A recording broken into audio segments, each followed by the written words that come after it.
I never wanted to attend that company party. Something in my gut told me to stay home.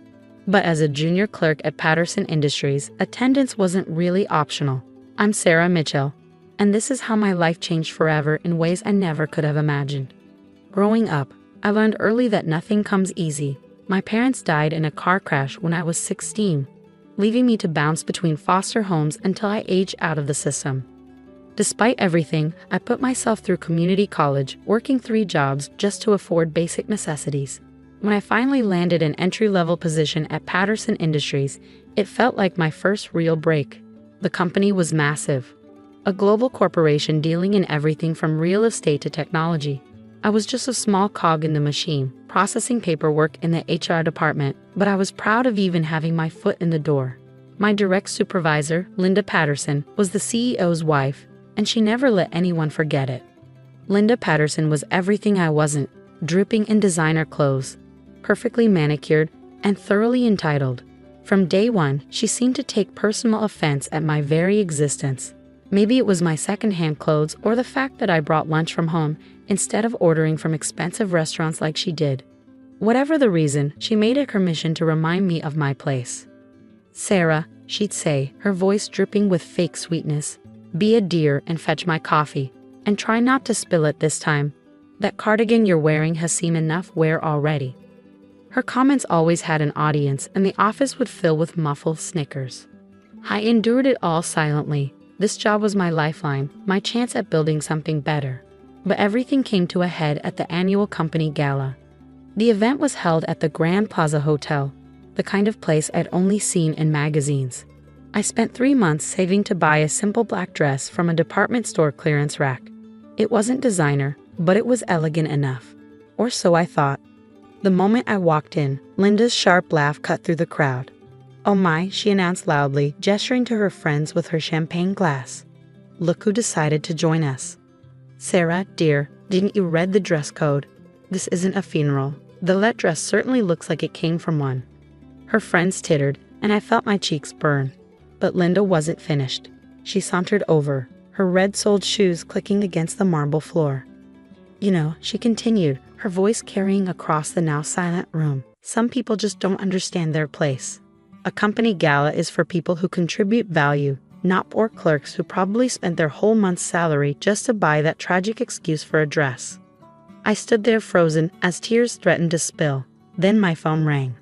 The number was unfamiliar, but anything was better than standing there under Linda's cruel gaze. "Excuse me," I whispered, hurrying toward the hotel's quiet corridor. "Is this Sarah Mitchell?" A formal voice asked when I answered. "Yes, this is she." "Ms. Mitchell, this is Robert Chen from Chen & Associates Law Firm. I'm calling about your uncle, James Patterson. I'm afraid he passed away last week." My heart stopped. "I'm sorry, there must be some mistake. I don't have an uncle." "On the contrary, Ms. Mitchell. James Patterson was your mother's brother. He changed his name when he started his business empire. He's been watching over you from afar all these years, and now, well, he's left you everything." The world seemed to tilt on its axis. "Everything," I whispered. "Yes, Ms. Mitchell. Patterson Industries, all its subsidiaries, his personal fortune, approximately $8.2 billion in total assets. As his sole heir, it's all yours." I gripped the wall for support. James Patterson, the founder of Patterson Industries, the mysterious recluse who no one had seen in years, was my uncle, and he left me everything. "There's more," Mr. Chen continued. "Your uncle left a letter explaining everything. If you'd like, I can have a car pick you up now to review the documents." As I ended the call, I turned to find Linda standing there, her face white as a sheet. She'd heard everything. You can't be," she stammered. I straightened my shoulders, years of suppressed confidence suddenly flooding back. "I believe you were just saying something about knowing one's place, Linda." The next few hours were a blur. Mr. Chen's car, a sleek black limousine, picked me up from the hotel. As Linda and the other party guests watched in shocked silence, I walked out with my head held high. At the law firm, I learned the full story. My mother and Uncle James had been close as children, but their parents' toxic marriage drove them apart. When James changed his name and started building his empire, he lost touch with my mother. He only learned about her death and my existence years later. He wanted to approach you, Mr. Chen explained. But he worried you might think he was trying to buy your affection. Instead, he watched over you from afar, making sure you always had job opportunities, though he never interfered directly. He wanted you to build your own strength. The letter Uncle James left me brought tears to my eyes. My dearest niece, I've watched you grow into an extraordinary woman. Despite every hardship, you've shown grace, resilience, and determination. These are the qualities that build true success, not inherited wealth or social status. I'm leaving you everything not because you need it, but because you've proven you deserve it. Use it wisely, and remember, kindness and integrity are worth more than all the money in the world. As I sat in my tiny apartment that night, surrounded by documents detailing my new reality, my phone buzzed continuously with messages from coworkers and executives who've ignored me just hours before. But one message caught my eye, an email from Linda Patterson. Sarah, I hope you can find it in your heart to forgive my behavior. I never knew. I smiled, thinking of all the times she'd humiliated me, all the coffee runs and snide comments. Tomorrow, I would walk into Patterson Industries not as a clerk, but as its owner, and I had some changes in mind. But first, I needed to understand exactly what I'd inherited. As I began going through the company files Mr. Chen had given me, I discovered something that made my blood run cold. Hidden in the records was evidence of a scheme so shocking, it would change everything again. Looking at the documents before me, I realized this was just the beginning of my story. The documents scattered across my coffee table told a story that made my newfound inheritance seem like just the tip of the iceberg. Linda Patterson and her husband, CEO Richard Patterson, had been systematically embezzling millions from the company for years. But that wasn't even the worst part. Hidden in a folder marked Project Phoenix were emails between Linda and Richard discussing my parents' accident. It wasn't an accident at all. They had discovered Uncle James's connection to my mother and were getting too close to exposing Linda and Richard's schemes. The Pattersons had arranged everything from the faulty brakes to the corrupted police report. My hands shook as I read email after email. They had watched me struggle through foster care, work multiple jobs, and endure Linda's abuse, all while knowing they were responsible for my parents' death. The timestamp showed the last email was sent just hours before the gala.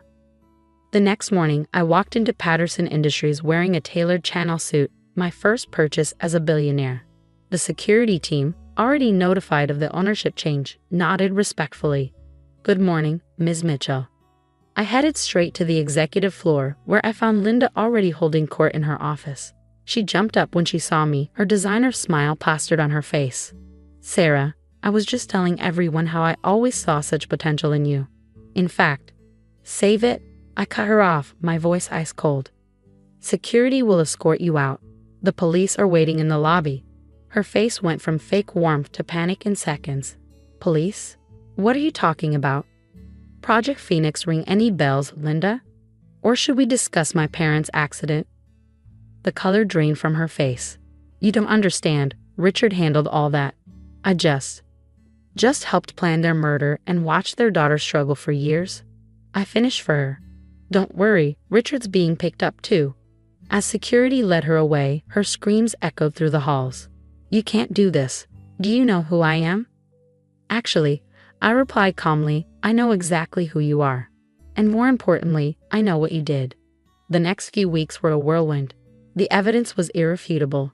Richard and Linda Patterson were arrested and charged with multiple counts of fraud, embezzlement, and first-degree murder.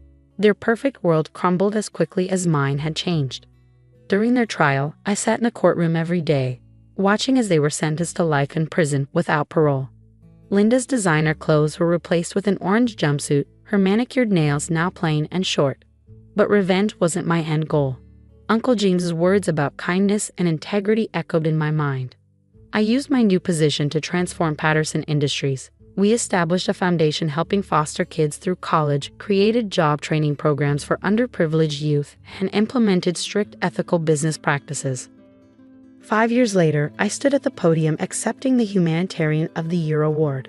The company had doubled in size, but more importantly, we'd helped thousands of people build better lives.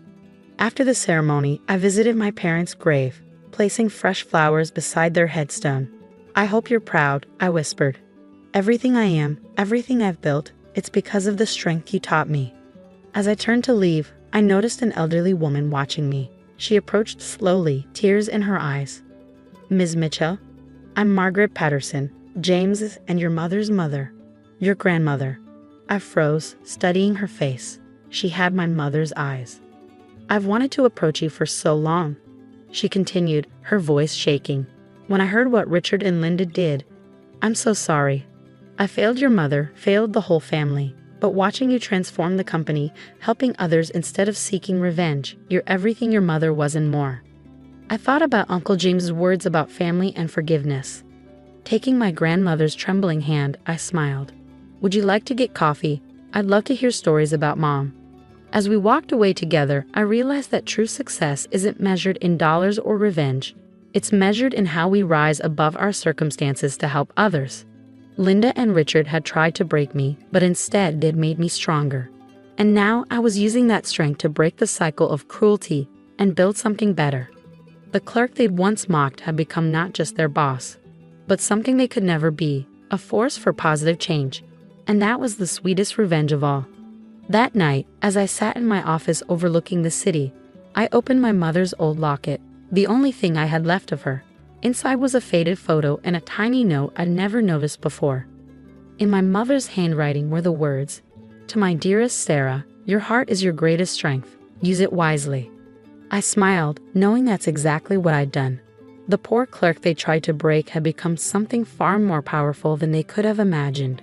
Not just a wealthy woman, but a living testament to the power of resilience, integrity, and compassion.